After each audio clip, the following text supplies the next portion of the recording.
Hello everyone, स्वागत है आप सभी का अपने इस छोटे से YouTube channel the new classes पर।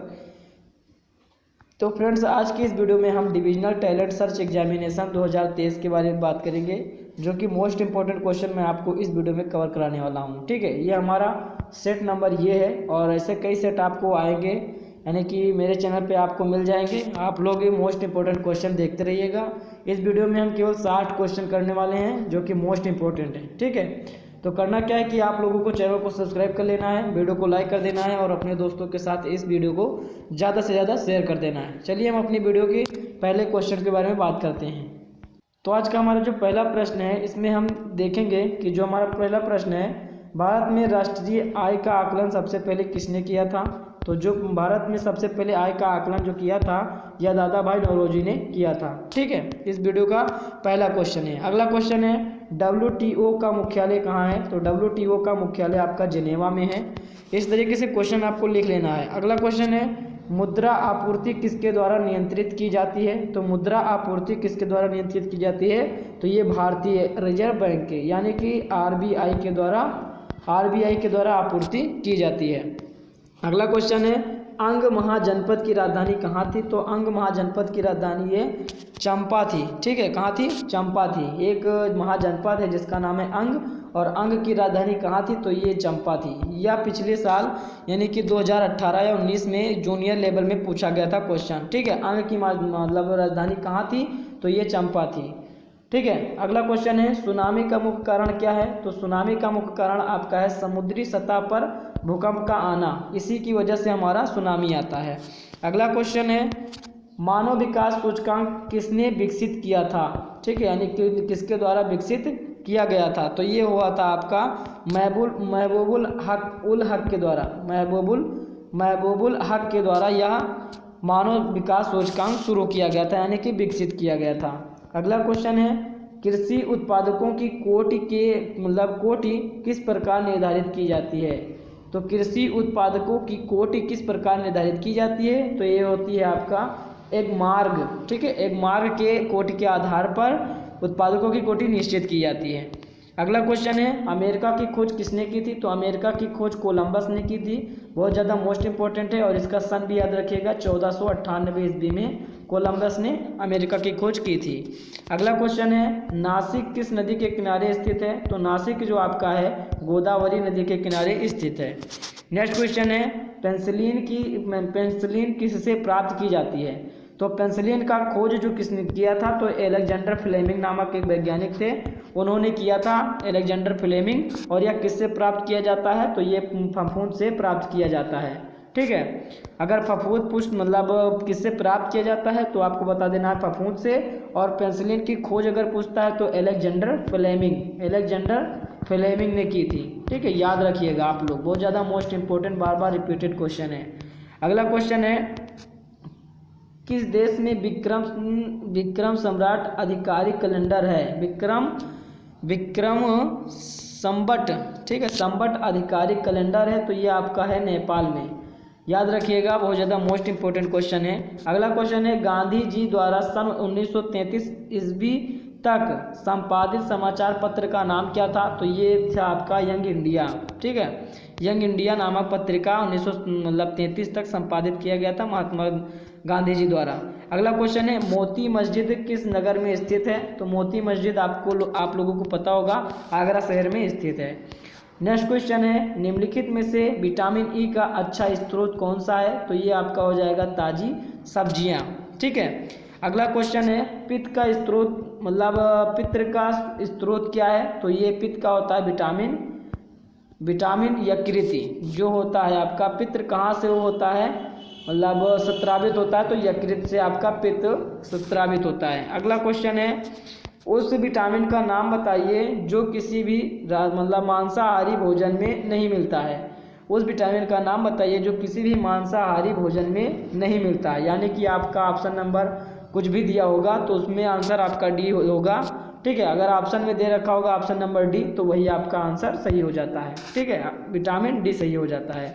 अगला क्वेश्चन है, वाहनों के अग्रदीपों में किस प्रकार के दर्पण का इस्तेमाल होता है? तो ये होता है आपका परवलय दर्पण, यानी कि परवलयीय दर्पण का उपयोग किया जाता है। ठीक है, अगला क्वेश्चन है किसी तुल्यकाली उपग्रह की पृथ्वी की सतह से ऊंचाई लगभग कितनी होती है? किसी तुल्यकाली उपग्रह की पृथ्वी की सतह से ऊंचाई लगभग कितनी होती है? तो ये आपकी होती है 36,000 किलोमीटर। कितनी होती है? 36,000 किलोमीटर। अगला क्वेश्चन है किसी बिजली की इस्त्री, ठीक है, इस्त्री को गर्म करने के लिए किस धातु का प्रयोग किया जाता है? तो ये होता है आपका निक्रोम, ठीक है, निक्रोम का प्रयोग किया जाता है। अगला क्वेश्चन है सूर्य के सबसे निकटतम ग्रह कौन सा है? तो ये आपका बुध सही हो जाता है आपका आंसर। अगला क्वेश्चन है जंग से बचाने के लिए लोहे से बने पानी के पाइपों पर जस्ते की परत चढ़ाने को क्या कहा जाता है? जैसे जो आपका लोहा होता है, लोहे के ऊपर जंग लग जाता है, जंग को बचाने के लिए ना लगे जंग, इस मतलब उस पर जस्ते की परत चढ़ाई जाती है, या उस चढ़ाने की परत को क्या कहते हैं? यानी कि चढ़ाने की क्रिया को हम यस्दीकरण कहते हैं, यस्दीकरण कहते हैं। यह बहुत ज़्यादा मोस्ट इम्पोर्टेंट है, ठीक है। अगला क्वेश्चन है उत्तर गुप्त युग में जो विद्यालय प्रसिद्ध हो गया था वह विद्यालय कौन सा था? तो यह आपका नालंदा विश्वविद्यालय था, ठीक है, नालंदा विश्वविद्यालय था। आयुर्वेद के वैद्य चिकित्सा का भगवान ही से मानते हैं, ठीक है, भगवान से मानते हैं। यानी कि आयुर्वेद के वैद्य चिकित्सा भगवान किसे जाना जाता है? तो ये धन्वंतरी को कहा जाता है, धन्वंतरी को। अगला क्वेश्चन है पहला ज्ञात गुप्त शासक कौन था? मतलब पहला गुप्त शासक कौन था? तो ये आपका आंसर हो जाएगा श्रीगुप्त। ये मैंने कम्युनिटी पे लगाया हुआ क्वेश्चन है, बहुत ज़्यादा मोस्ट इंपॉर्टेंट है। आप लोग वहाँ पे वोट किए थे, बहुत ज़्यादा हमारा आंसर गलत हो जाता है, लेकिन आप लोग सोच समझ के कम्युनिटी टैब पे किया करें, ठीक है। वहाँ पे वोट करने के लिए मैंने बहुत सारे क्वेश्चन लगा दिए हैं, आप लोग वहाँ पे वोट करते रहिए, आप लोग अपनी जानकारी चेक करते रहिए मैं कितना जानता हूँ। अगला क्वेश्चन यहाँ पे है इलाहाबाद के स्तंभ में किसकी उपलब्धियाँ उत्कीर्ण हैं? ठीक है, उत्कीर्ण हैं। यह हो जाएगा आपका आंसर समुद्रगुप्त। अगला क्वेश्चन है कालिदास किसके राजकवि थे? तो ये आपका हो जाएगा चंद्रगुप्त। गुप्त राजवंश किस के लिए प्रसिद्ध था? तो गुप्त राजवंश जो था यह कला और स्थापत्य के लिए प्रसिद्ध था। अगला क्वेश्चन है गुप्त शासकों की सरकारी भाषा क्या थी? तो गुप्त वंश की यानी गुप्त शासकों की सरकारी भाषा आपकी संस्कृत थी। अगला क्वेश्चन है चंद्रगुप्त द्वितीय और किस नाम से जाना जाता था? यानी कि चंद्रगुप्त द्वितीय को और किस नाम से जाना जाता था? तो ये विक्रमादित्य के नाम से जाना जाता था। अगला क्वेश्चन है निम्नलिखित में से किनके सिक्के संगीत के प्रति उनका प्रेम दर्शाते हैं?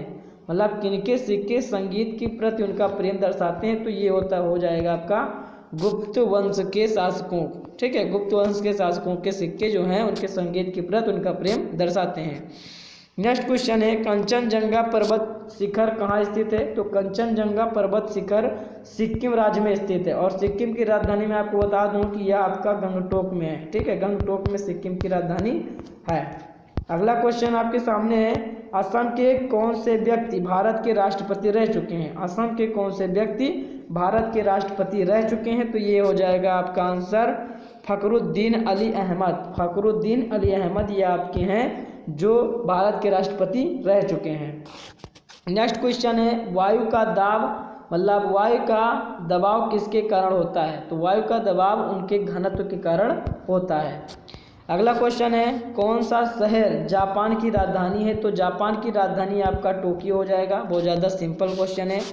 नेक्स्ट क्वेश्चन है किस देश में सूची स्तंभ पाए जाते हैं? यानी कि सूची स्तंभ मतलब पिरामिड। तो किस देश में पिरामिड पाए जाते हैं या पाए गए हैं? तो ये आपका हो जाएगा मिस्र, ठीक है ना, मिस्र। ये बहुत ज़्यादा मोस्ट इंपॉर्टेंट क्वेश्चन है कि अगर पिरामिड पूछ लेता है कहाँ पाए जाते हैं तो मिस्र में पाए जाते हैं।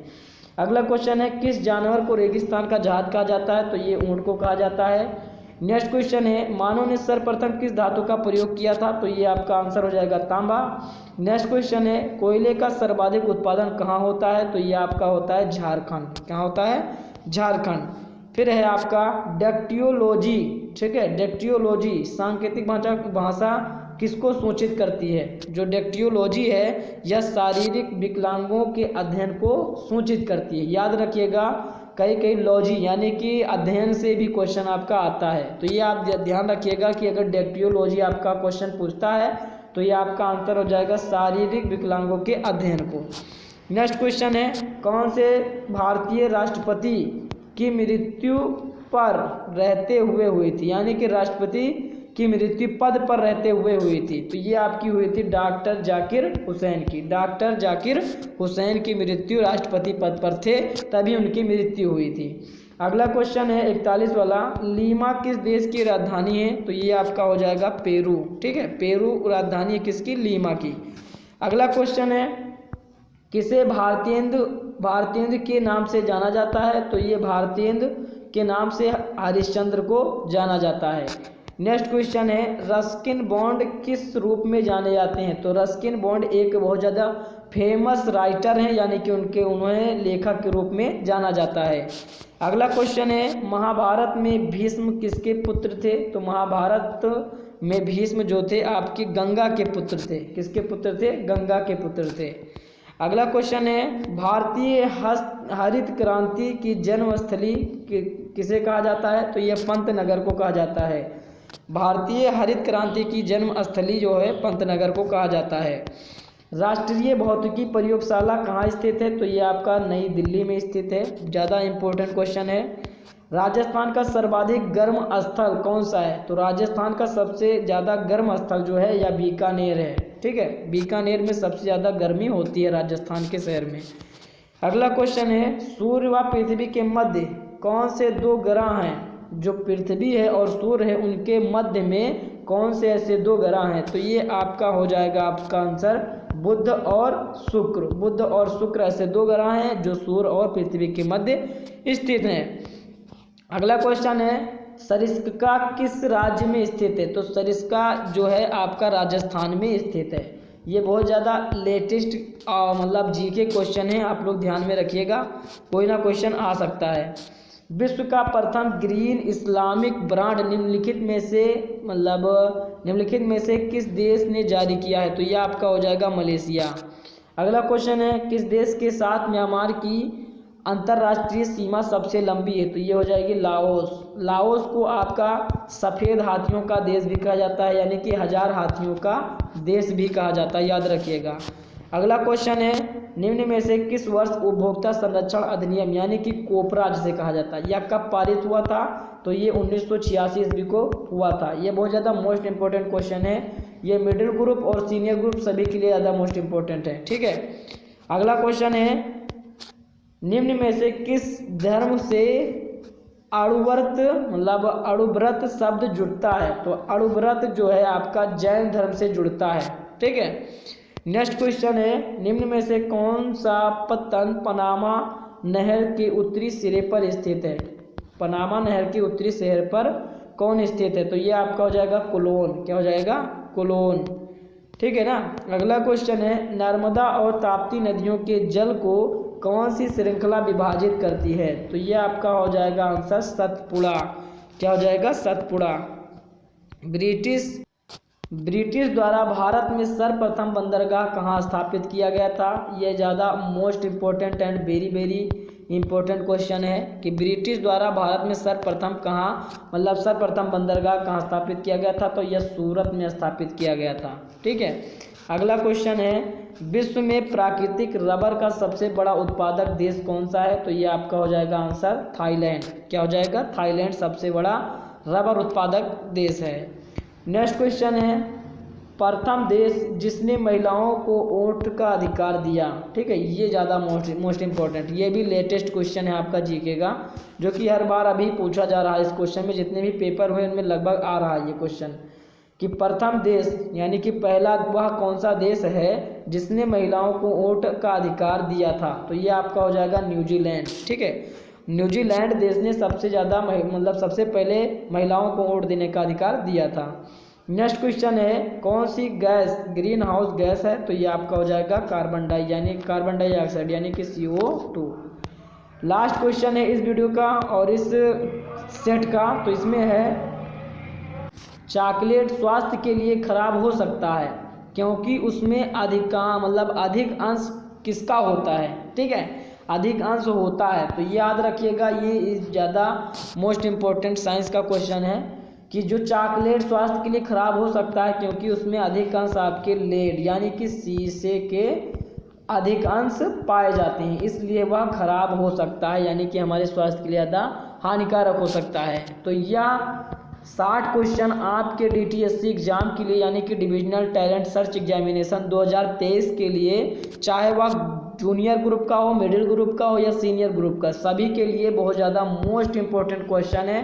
यानी कि कह सकते हो टॉप 60 क्वेश्चन है इस वीडियो में, और आप लोग जल्दी से इस वीडियो को देख लें और फुल देखा करें, ठीक है। और आपका नेक्स्ट वीडियो के साथ आएंगे हम आपके सेट नंबर B के साथ, तब तक आप लोग इसे नोट डाउन कर लीजिए। मिलते हैं नेक्स्ट वीडियो के साथ, तब तक अपनी तैयारी अच्छे से करते रहिए। थैंक यू देखने के लिए।